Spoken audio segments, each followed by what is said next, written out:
Good evening, नमस्कार। मैं शोमेंद्र सरकार फ्रॉम कोलकाता। और आज हमारे 7th एपिसोड चल रहा है आर्ट आलाप की। और आज हमारे पास जो हमारे गेस्ट के रूप में आए हैं, हमारे साथ जो आज शेयर करेंगे अपनी, एक लेडी है।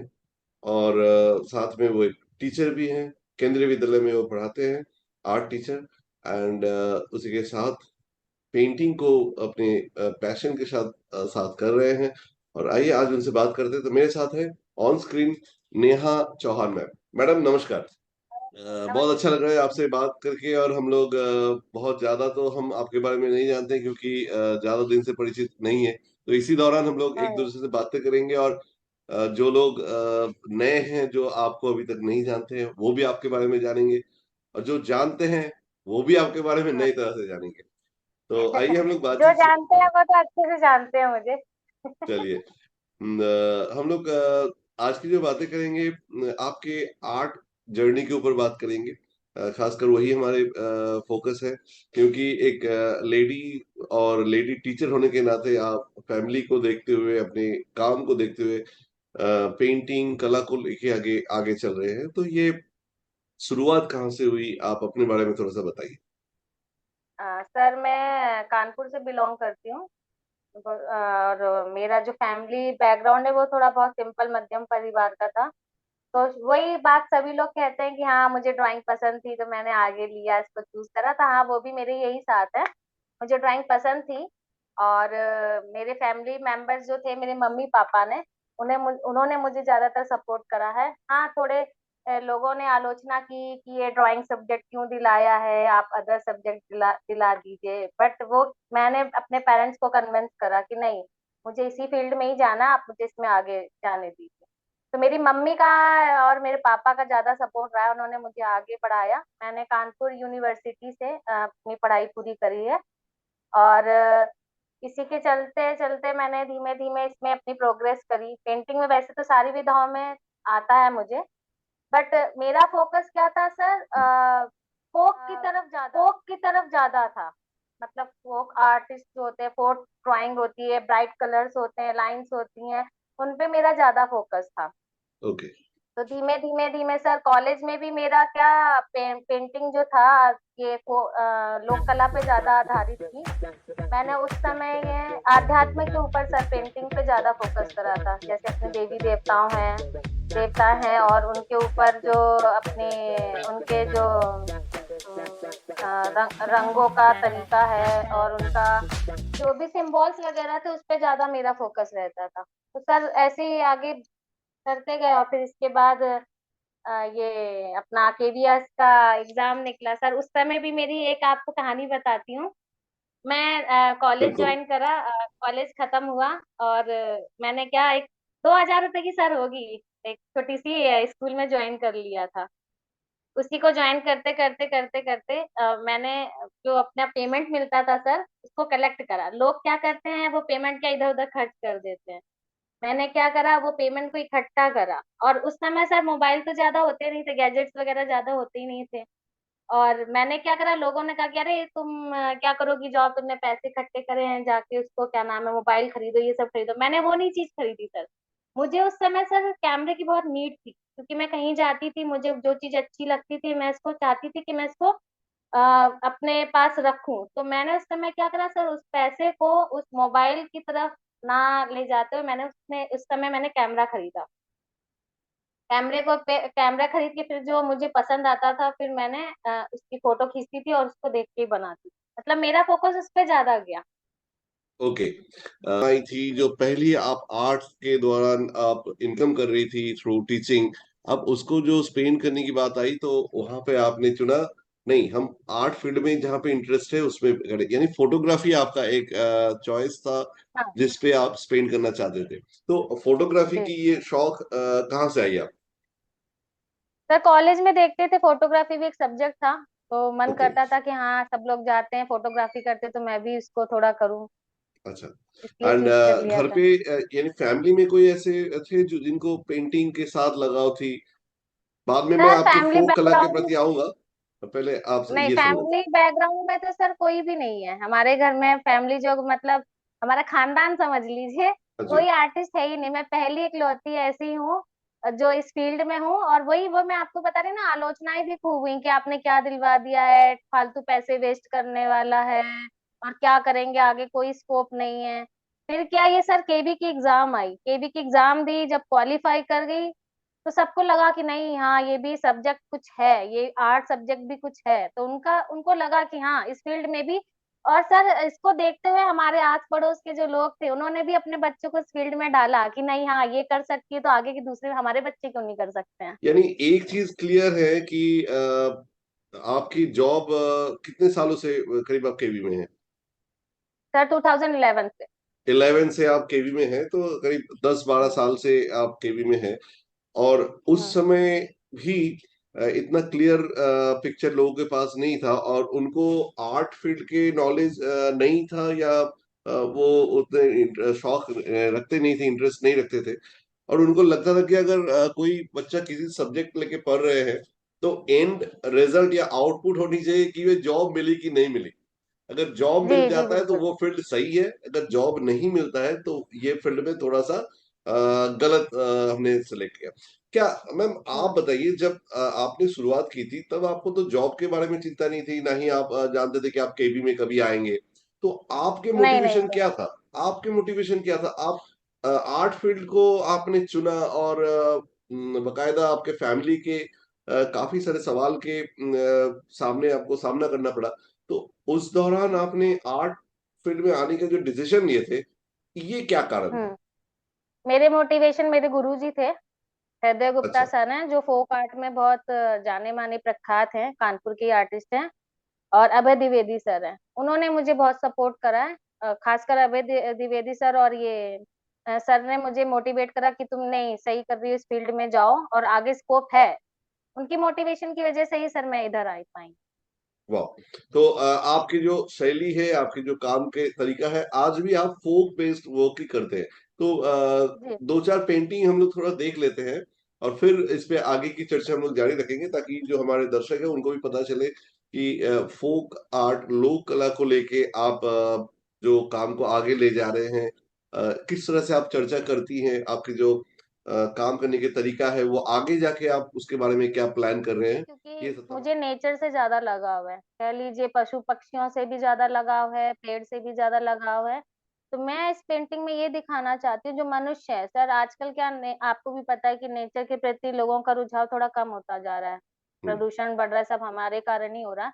तो मेरी इस पेंटिंग में सर मैं मनुष्य को प्रकृति के प्रेम के प्रति प्रेम को दर्शाने की कोशिश कर रही हूँ। जैसे आप देख रहे हैं पीछे पेड़ बना है, आगे पशु पक्षी भी हैं और मनुष्य है। मनुष्य और जो पशु पक्षी हैं उनका हुँ। आपसी प्रेम बहुत जरूरी है सर, क्योंकि ओके। जो ये पक्षी हैं पशु हैं वो बोल नहीं सकते हैं, आप यस। उनको भी प्यार की जरूरत है। राइट। और और हम ही हैं जो उनकी रखवाली कर सकते हैं, और वो हैं वो हमारी रखवाली कर सकते हैं। वाह! आप उन्हें प्यार दें, वो हमें प्यार देंगे। ये भी यही सर दिखा रहा है, इसमें एक मैंने सपेरा दिखाया है, हुँ, वही हुँ। इसमें सांप दिखाया है।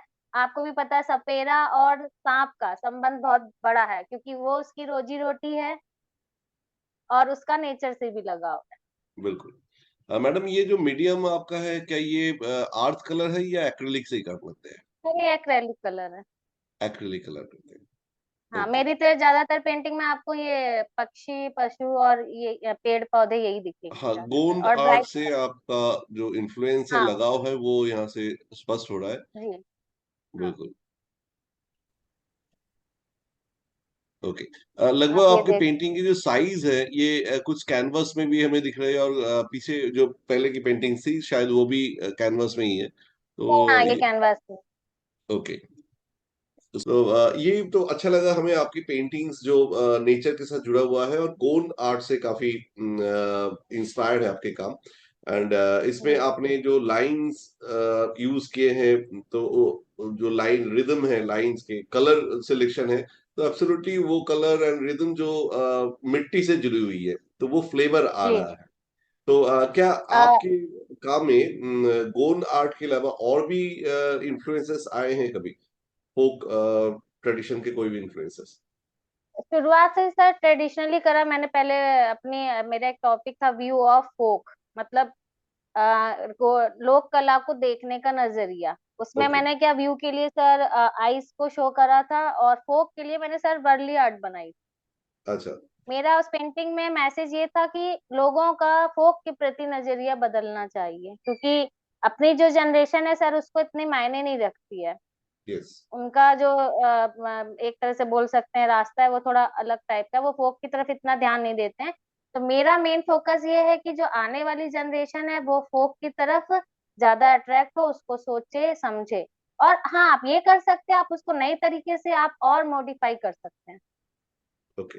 तो ये जो फोक आर्ट है, इसके प्रति लोगों की, खासकर जो न्यू जनरेशन है, आज जो डिजिटल एरा में हम आ चुके हैं, हाँ डिजिटल एरा में आके भी आपके जो आर्ट के स्टाइल है, आपने उस चीज को पकड़ के रखा जिसमें फोक आर्ट है, और आप हाँ, चाहते भी हैं कि लोग इसके बारे में जानें, इनके प्रचार हो। और हमें देखिए, जी बिल्कुल ये सही चीज है कि भारत में रहते हैं और इंडिया, जो रिच कल्चर है इनके, हर स्टेट में आप जाए तो वहां पे अलग अलग उनके जो काम है, शैली है, वो देखने को मिलेगा।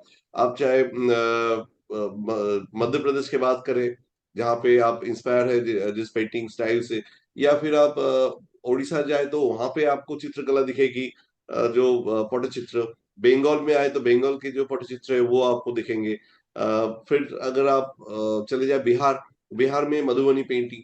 तो हर जगह पे, हर स्टेट में हम कह सकते हैं कि अलग अलग स्टाइल, अलग अलग तरीके की, चाहे वो पेंटिंग के थ्रू, चाहे वो स्कल्पचर के थ्रू, चाहे म्यूरल्स के थ्रू, वो अपने ट्रेडिशन को बरकरार रखे हैं, और ये जनरेशन आफ्टर जनरेशन चल रहा है। अब वहां पे जी आपको शायद ऐसा ही लगता होगा कि आर्टिस्ट होने के नाते हम क्या कंट्रीब्यूट कर सकते हैं, क्योंकि ट्रेडिशनली तो वो काम कर ही रहे हैं अपने जनरेशन आफ्टर जनरेशन, और अगर हम आर्टिस्ट उस चीज को एम्फसाइज करें, तो शायद जो लोग अर्बन एरिया में रहते हैं, जो लोग नए जनरेशन के, आज के डिजिटल जमाने के लोग हैं, वो कनेक्ट कर पाए। तो आप एक ब्रिज की तरह काम कर रहे हैं, मुझे लगता है जी कि दोनों के बीच में, कि ये कनेक्शन आप बनाए रखें। आपको अगर जी कुछ जी। और ऐड करना है, आप इस बारे में कर सकते हैं। मेरा तो यही सर है, अभी आप देख लीजिएगा गोंड आर्ट को भी सर जीआई टैग भी मिल चुका है, आपको यस। पता हो शायद। जीआई टैग भी मिल चुका है, तो मैं चाहती हूँ कि मैं इसी फील्ड में ही आगे जाऊं। और जो ज्यादातर मैंने यहाँ देखा है, एमपी में ही मैं पढ़ाती हूँ, स्कूल में ही पढ़ाती हूँ, बच्चों को नहीं पता सर कि हम्म। यहाँ पर कौन सी फोक आर्ट है। तो मैं इसके थ्रू उनको ये बताना चाहती हूँ कि आप जानो कि आपके अलग अलग प्रदेश की, देश की कौन सी फोक आर्ट है, आप उसको अच्छे से जानो, समझो और बनाओ। ओके। तो स्कूल के बच्चे भी इससे इंस्पायर होते हैं, और उनको नॉलेज भी आ रहा है, एक एक जी तरह की वो एक अवेयरनेस प्रोग्राम क्रिएट हो रहा है। आप अपने आर्ट के जरिए लोगों तक पहुंच रहे हैं। बिल्कुल, जी ये बहुत अच्छा है। और आप मास को कम्युनिकेट करना चाहते हैं, ये भी एक वैलिड पॉइंट है, मुझे लगा आपसे बात करके, क्योंकि आर्ट एंड आर्टिस्ट थोड़ा सा नॉर्मल लोगों से दूर हो जाते हैं कभी कभी। लोग ये कहते हैं कि आपके आर्ट मुझे समझ में नहीं आ रहा है ना। सो जो हाँ जी, मास है, जो कॉमन पीपल है, वो जो अगर, इजीली कनेक्ट हो जाए सर, ये यस, ये ऐसा चीज है जो इजीली कनेक्ट हो जाएगा। इजीली कनेक्ट हो सकते हैं। तो हाँ ये अच्छी बात है कि आपने उस को एक जिम्मेदारी की तरह निभा रहे हैं, कि लोग आपके पेंटिंग्स अगर देखते हैं, शोज में अगर आते हैं, तो वो इजीली कनेक्ट कर पाएंगे। एंड फिर घर जाके शायद उनके दिमाग में क्वेश्चन आएगा कि मैडम के पेंटिंग्स हमने देखा, चलो एक बार हाँ सर्च करते हैं कि एक्चुअल ये जो इंस्पिरेशन है, जो गोंड आर्ट है, तब जाके वो गूगल का सहारा लेगा, डिजिटल माध्यम का सहारा लेगा, और बाकी नॉलेज उनके पास क्लैरिटी के साथ आएगा कि हाँ, ये काम ऐसे ऐसे बन रहा है। बात जब स्कूल की आई, तो आइए थोड़ा सा हम आपके विद्यालय की जो काम है, वहां पे जिस तरह के काम करते हैं, और हम्म। काम करते के दौरान आप पेंटिंग के लिए समय कैसे निकालते हैं, फैमिली में आपके कौन कौन है, जरा ये सब बातें भी हो जाए। सर बड़ा मुश्किल क्वेश्चन कर लिया आप, कैसे टाइम निकालते हैं? यस। थोड़ा थोड़ा थोड़ा करके सर बहुत टफ होता है, क्योंकि एक घर पे आना, फिर बच्चे को देखना, फिर पूरा घर का काम करना, बड़ा मुश्किल होता है। वो मैं ही जानती हूँ मैं कैसे टाइम निकाल पाती हूँ। मगर हाँ ये है, अगर मैंने ठान लिया कि मुझे अगर पेंटिंग बनानी है, अगर 10 पेंटिंग भी बनानी है तो मैंने ठान लिया, तो मैं वो करके मानती। बिल्कुल। और घर से अभी ये सपोर्ट जरूर होगा, मतलब हाँ सर, है ना, बिल्कुल है। ऐसा तो नहीं है कि भाई ऑफिस में भी तुम जा रही हो और वहां पे भी आप पेंटिंग लेके काम कर रहे हो, घर पे आती हो तो घर पे भी पेंटिंग लेके बैठ जाती हो, ये क्या? तो इस तरह के माहौल तो नहीं होगा, सपोर्ट तो मिलती तो होगी। सर मैनेज करके रखती हूँ ना, कोई काम बिल्कुल। आड़े आने नहीं देता, घर का काम घर टाइम से होता है, पेंटिंग का काम गुड। पेंटिंग के टाइम से होता और जब आप शोज में के लिए समय निकालते हैं, बाहर जाना हो या शो पार्टिसिपेट करने जाते हैं, तो वो कैसे है। सर एक, करते हैं? हाँ एक चीज मैं और बताना चाहूंगी। मेरा क्या, ये पेंटिंग का काम थोड़ा, जैसे ही मैंने 2011 में ज्वाइन करा था, 12-13 तक मैंने एग्जीबिशंस लगाई थी, ऑफलाइन भी लगाई थी, कानपुर में भी लगाई थी, लखनऊ वगैरह में भी लगाई थी। उसके बाद मेरा काम बिल्कुल स्टॉप ही हो गया था सर। मैं कर ही नहीं पाती थी, टाइम ही नहीं मिलता था, बहुत कम होता था सर जो मिल पाता था। मेरी फ्रेंड है, आप इसमें भी जुड़ी हैं, जया मैडम और अविनाश मैडम। ओके। इन्होंने मुझे कोरोना टाइम के पहले 2019 से सर, इन्होंने मुझे, जैसे वो पुशअप नहीं करते, एक धक्का देने वाला, एक आपको सहारा देने वाला, ये ये वो दो लोग नाम हैं, जो दो आपने लिया, दोस्त। अविनाश हाँ मैम और जया मैम, ये अगर हाँ आपके हाँ साथ जुड़े हुए हैं तो हमें समझ में आ गया है कि जो मोटिवेशन है वो किस तरह से आपके पास हाँ। आती होगी। सर मैं ये कह रही थी, जया मैम ने मुझे कोरोना टाइम से ज्यादा पुशअप करा, नहीं नेहा चलिए एग्जीबिशन करते हैं, उसने बकायदा मुझे भेजे वगैरह कि नहीं तू इस कंपटीशन में पार्टिसिपेट करो, उस कंपटीशन में पार्टिसिपेट कर। सर मैंने 2020 से लेकर अभी तक कम से कम 15-20 या उससे ज्यादा ही होंगी सर, मैंने एग्जीबिशन ऑनलाइन ऑफलाइन में पार्टिसिपेट करा, और काम मेरा अब लगातार हो रहा है सर, अब ब्रेक नहीं होता है, जैसे मैंने बिल्कुल ही स्टॉप कर दिया था वो नहीं होता है। तो मेरी दोनों श्रेयदाता यही हैं, जया मैडम और अविनाश मैडम, जिनकी वजह से मैं आज बिल्कुल। आपसे भी जुड़ पाई हूँ, इस एग्जीबिशन से भी जुड़ पाई हूँ। बिल्कुल मैम, ये बहुत ही अच्छी बात है कि एक अगर संगत मिल जाए, तो हम लोग हमेशा जानते हैं कि जो संगति हमारे ऊपर असर करते हैं, और यहाँ पे अगर अच्छी संगति मिल जाती है तो हम लोग कुछ कमाल ही कर सकते हैं। और जब जी, एग्जीबिशन की बात आई, तो जरा आप दर्शकों को भी बता दीजिए कि आपके जो आने वाले एग्जीबिशन है वो कब, कहाँ पे है और क्या है? जल्दी हमारी एग्जीबिशन बनारस में लगने वाली है। आप सभी लोग वहां पर आएं और विजिट करें, देखें, हमारा सबका काम बहुत ही बेहतरीन है, ये आपसे रिक्वेस्ट है। यस। बहुत बढ़िया। और ये वाराणसी के जो शो है, इसमें हम लोग 5 डेज की शो है, और वहाँ पे सिर्फ एग्जीबिशन ही नहीं होगा, परफॉर्मेंस भी होगा, आर्ट परफॉर्मेंस, एंड अलग अलग जगह से जो आर्टिस्ट आने, करीब 15 आर्टिस्ट वहाँ पे रहेंगे, एंड वहाँ पे वर्कशॉप भी चलेगी, तो एक अच्छा खासा माहौल बनेगा, 5 दिन का रेसिडेंसी टाइप।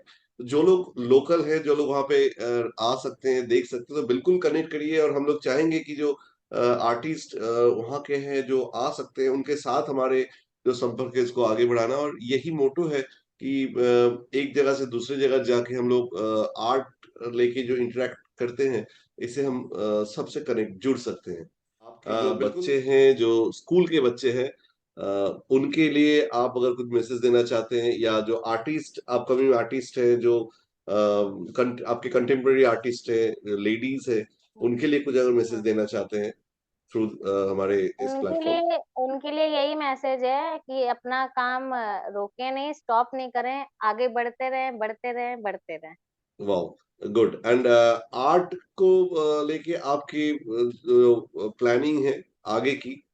आप इस जर्नी को किस तरह से देखना चाह रहे हैं? कुछ आपने सोचा है इस बारे में आगे की? आप पेंटिंग कर रहे हैं, शो कर रहे हैं, टीचिंग में भी है, हम्म। यानी जो सैलरी की, जो हम लोग जैसे आर्टिस्ट होते हैं तो एक टेंशन होती है कि भाई नौकरी अगर नहीं तो हम कैसे खाएंगे, कैसे क्या, तो वो चीज तो नहीं है। तो अभी आर्ट में नहीं है। आप और कुछ प्लानिंग कर सकते हैं, आप उसको और इम्प्रूव करने के लिए आपके खुद की जर्नी को। ऐसा कुछ प्लान अभी अपनी अगर किया हो तो बता सकते हैं, हमसे शेयर कर सकते हैं आगे के लिए आगे के लिए। मेरा प्लान यही है, क्या नाम है, मैं ज्यादा से ज्यादा ये जो पेंटिंग है, गोंड आर्ट है, इसकी वर्कशॉप अटेंड करना चाहती हूँ, उसको और डिटेलिंग में सीखना चाहती राइट, ये एक अच्छी चीज है कि अगर जिस मीडियम या जिस ट्रेडिशन को हम कर रहे हैं, अगर हूँ, उसके अपना बारे रहे में हैं। और जानकारी रख ले, तो उसको और ज्यादा हम्म। एक्सप्लोर कर सकते हैं। सो विद दिस, हम्म। मुझे लगता है कि हमने नेहा मैम के साथ काफी सारा बातें की हैं, उनके जो जर्नी की शुरुआत थी, उनके जो जर्नी थी, आर्ट की जर्नी, उन्होंने किस तरह से सोच रहे थे, उनकी सोच, उनके काम, तमाम बातें हुई और अच्छा लगा। अगर कुछ और आप कहना चाहेंगे तो आप कह सकते हैं, और एक बार देख लेता हूँ कि कोई सवाल आपके लिए अगर यहाँ पे है तो। कोई कुछ सवाल करना चाहे तो आप कर सकते हैं थ्रू चैट बॉक्स। तब तक मैडम अगर कुछ आप और शेयर करना चाहें। तो हम लोग आज की जो हमारे आर्ट आलाप है यहीं पे समाप्त करते हैं। और सभी लोग हैं, कौशलेश सर चैट बॉक्स के थ्रू वाराणसी में वेलकम बता रहे हैं, वेलकम बोल रहे हैं। बिल्कुल हम सब आएंगे मैडम। सर तो ये वाराणसी आना मेरे लिए बहुत बेहतरीन होगा, वही नेचर की गोद में ही जाऊंगी, नेचर ही नेचर है। बिल्कुल बहुत अच्छा बिल्कुल। लगेगा मुझे। हाँ। चलिए, थैंक यू मैडम, आप हमारे साथ जुड़े। आज सबके साथ हम बात कर सके और आपके बारे में भी हमने जाना, आपके काम के बारे में जाना। और आगे भी बहुत जल्द हम लोग मिलेंगे, एक साथ काम करेंगे। और इसी उम्मीद के साथ आज शुभ रात्रि। धन्यवाद मैडम, नमस्कार। नमस्ते सर।